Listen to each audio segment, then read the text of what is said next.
Palanpur fire વિભાગ એક્શનમાં શાળા tuition classes હોસ્પિટલમાં ફાયર સેફટીની તપાસ.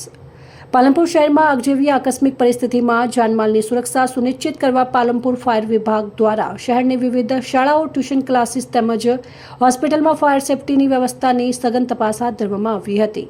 ફાયર વિભાગની ટીમ દ્વારા સ્થળ ઉપર જઈ fire extinguisher, emergency exit, fire સેફટીના સાધનોની ઉપલબ્ધતા, નિયમિત જાળવણી સહિતની બાબતોની ચકાસણી કરવામાં આવી હતી. તપાસ દરમિયાન કેટલીક જગ્યાએ ફાયર સેફટીના નિયમોમાં બેદરકારી અને જરૂરી સુવિધાઓમાં ખામીઓ જોવા મળતા સંબંધિત સંચાલકોને નોટિસ ફટકારવામાં આવી હતી.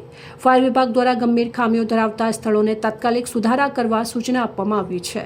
તેમજ નિર્ધારિત સમયગાળામાં જરૂરી ફાયર સેફટી વ્યવસ્થા નહીં કરવામાં આવે તો નિયમ મુજબ કાર્યવાહી કરવાની ચેતવણી પણ આપવામાં આવી છે. ફાયર વિભાગના અધિકારીઓએ જણાવ્યું હતું કે લોકોની સુરક્ષા સર્વોચ્ચ પ્રાથમિકતા છે અને શાળા, હોસ્પિટલ તથા જાહેર ઉપયોગની ઇમારતોમાં ફાયર સેફટીના નિયમોનું પાલન ફરજિયાત છે. ભવિષ્યમાં પણ શહેરમાં આવી તપાસ કામગીરી સતત ચાલુ રાખવામાં આવશે. ભરત સોલંકી, સંબંધ ભારત ન્યૂઝ, ડીસા.